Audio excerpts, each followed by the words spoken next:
Good day, everyone. My name is Bob Chaput. I am the founder and executive chairman of HIPAACompliance. I'm also the author of the book entitled Stop the Cyber Bleeding: What Healthcare Executives and Board Members Must Know About Enterprise Cyber Risk Management. I'd like to welcome you to my series entitled Putting Enterprise Cyber Risk Management into Action. In this episode, perhaps you can think about it as the trailer of a series. I'm going to talk about learning objectives, a little bit about myself, some key themes that we'll be pursuing over the course of all of the episodes, and then last but not least, how we'll go about delivering the episodes. Once again, welcome to the series and thank you for joining me.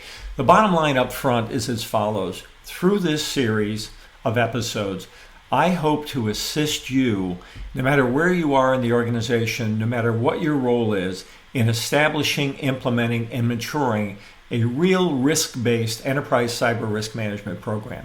In doing so, I want to help you save your patients, preserve your reputation, and protect your balance sheet. It doesn't matter whether you're in an organization that is on the front line of healthcare delivery or if you're anywhere in the healthcare supply chain or ecosystem, the concepts and principles that I'll be delivering over the course of this series will be of value to assist you with your compliance risk management and cyber risk management program. Specific learning objectives are indicated on the slide, and I'll leave those to the interested reader. Here's a little bit about my qualifications. You can further read more about my biography and my LinkedIn profile and on the ClearwaterCompliance.com website.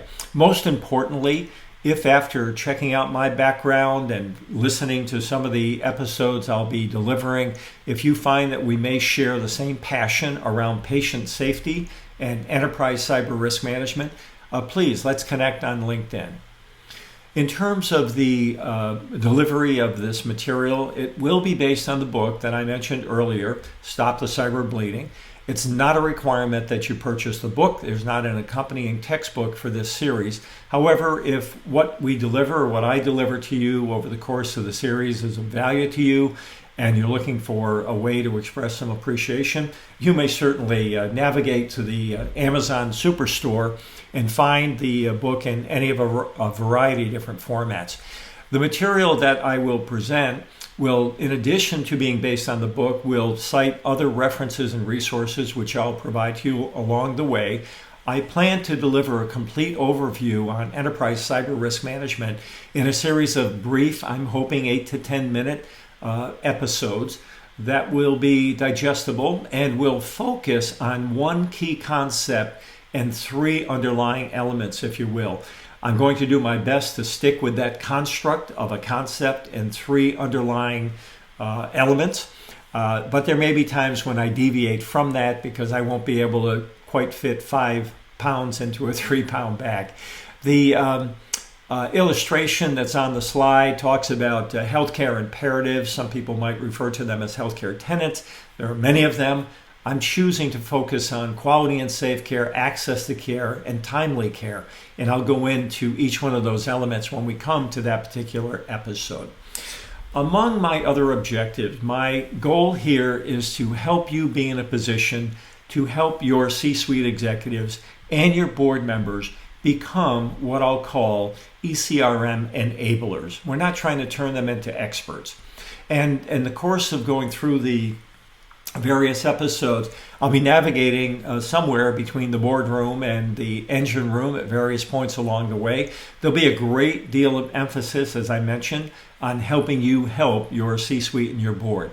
Through the series, I'll be emphasizing three key themes. Number one, the context in which we ought to undertake our work in enterprise cyber risk management. And in healthcare, that context boils down to one very, very important thing, and that's patient safety. With the increase in the number of attacks that we're experiencing, a likely increase in plaintiffs' bar filing medical malpractice or wrongful death lawsuits, and we've actually had one in the U.S. so far, it's now way beyond this being an IT problem. So context is important. Secondarily, to focus on the role of the C-suite and board, I'll rely on some terrific material that was produced by the National Association of Corporate Directors in the document that appears on this slide.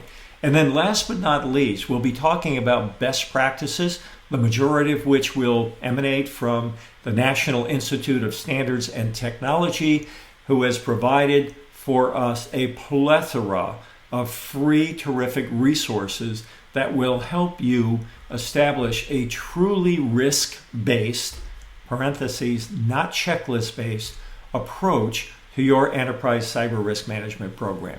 So keep in mind, context, role, and best practices are some of the overarching themes that we'll be pursuing in this module. So for those of you who want to get a view of the zoom out for a moment and think about the forest, here are some of the trees in the forest in the form of the episodes that will comprise or constitute this series. I'm currently contemplating between 25 and 30, but I may flex to delete, add, change along the way based on what I think about and discover, and based on some of the feedback that I receive. All of these episodes will be recorded and placed in this YouTube channel that you're viewing right now. I would encourage you to subscribe to the channel, and that way you'll be notified of new episodes and new materials. And feel free to share the YouTube channel with any friends and colleagues you may have whom you believe may benefit from this material. Last but not least, each episode will wrap up with some suggested actions as well as references and resources. And I encourage you, while the material is still fresh in your mind, to consider undertaking some of the actions and also consult with some of the references and resources that are provided. Before we wrap up, just a preview of coming attractions. In the next episode, I'm going to focus on the concept of leveraging a relevant use case, that is, an event, a circumstance, perhaps an OCR enforcement action that is relevant to your particular environment, from which you may help your organization learn and with which you may be able to unpack some fundamental concepts that occur in enterprise cyber risk management.